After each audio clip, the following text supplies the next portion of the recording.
में जनता मालिक है, वैशाली का आम मालिक है, मतदाता मालिक ही जानेंगे। 11,500 वोट आता तो हम जीते भी थे, इसलिए हम उसको हार नहीं समझते। मैं तो हार के भी जीतता हूँ। अब कैसे 400 पार की बात कर रहे हैं? हम तो बिहार में देख रहे हैं कि पहले 39 को था, अभी 39 में से एको नहीं रहेगा लगता। और वैशाली के साथ तो माने एक तरह से कहिए तो बहुत ये भेदभाव हुआ है अब तक।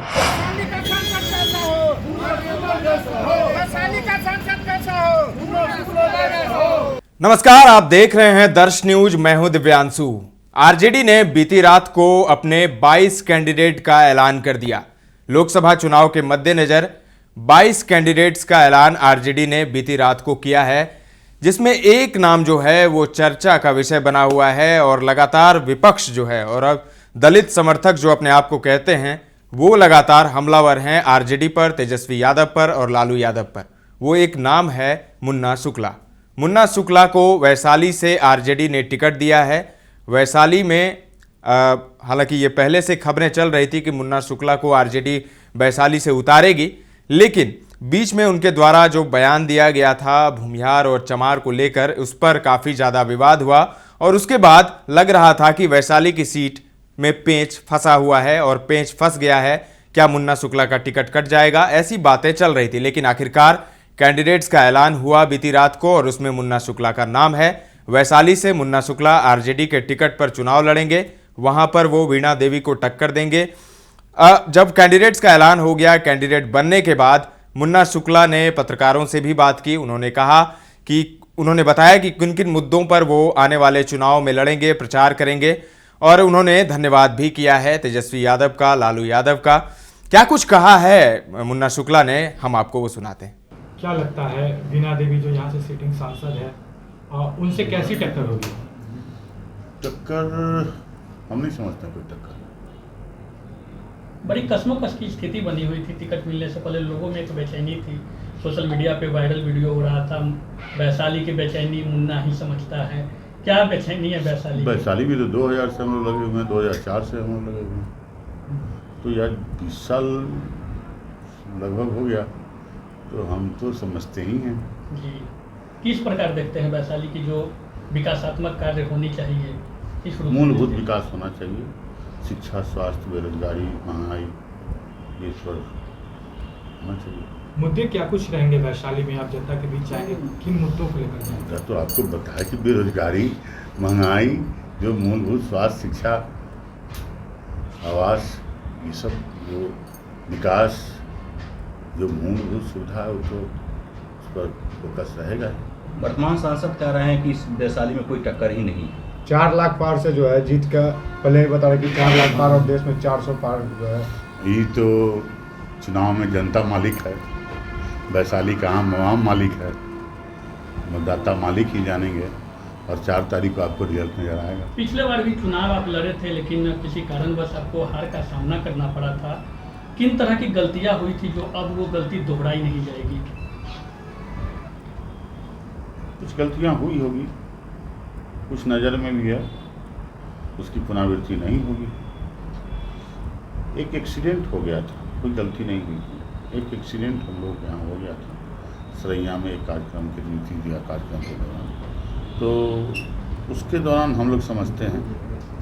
और लोकसभा में 21,000 से रिजल्ट हुआ था, 11,500 वोट आता तो हम जीते भी थे, इसलिए हम उसको हार नहीं समझते। मैं तो हार के भी जीतता हूँ। इस बार किस प्रकार की चुनौती देख रहे हैं सामने? हम तो बताए पहले आपको कि हम कोई चुनौती नहीं देखते हैं। मोदी जी 400 पार की बात कर रहे हैं, कैसे? अब मोदी जी अब कैसे 400 पार की बात कर रहे हैं?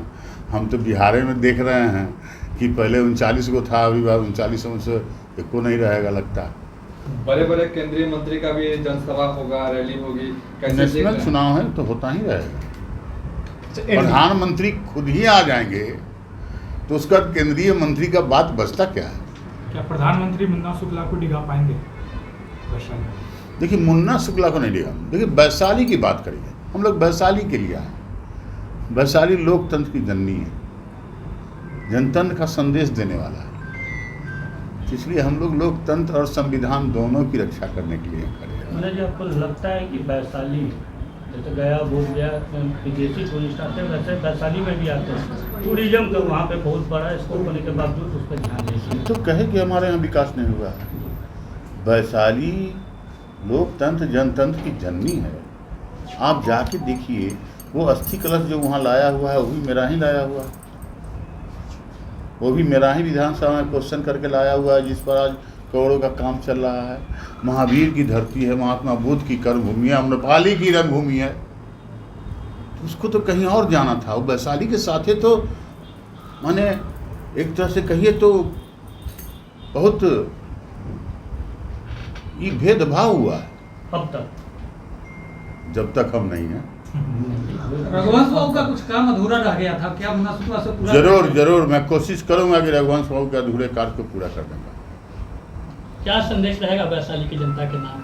मैं तमाम बुजुर्ग नौजवान माता बहनों से वैशाली के लिए कहना चाहता हूं कि इस चुनाव में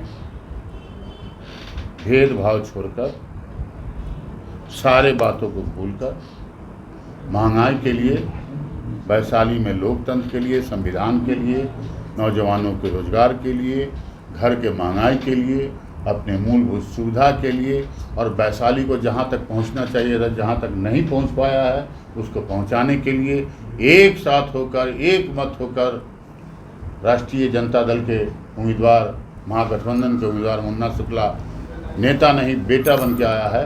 सबको ललटेन छाप पर मोहर लगा। यही मेरी अपील है, यही मेरा आग्रह है, यही मेरा निवेदन। तो आप सुन रहे थे मुन्ना शुक्ला को, बाहुबली मुन्ना शुक्ला, जो कि लालगंज से 3 बार विधायक रह चुके हैं। लोकसभा का चुनाव भी उन्होंने लड़ा लेकिन हार मिली, लेकिन इस बार दम भर रहे हैं जीत का। देखिए आने वाले समय में क्या होता है, जब चुनाव नतीजे आएंगे, क्या मुन्ना शुक्ला वैशाली से जीतेंगे या फिर वीणा देवी फिर से बाजी मार लेगी। तमाम अपडेट्स आपको देते रहेंगे, बने रहें दर्श न्यूज के साथ।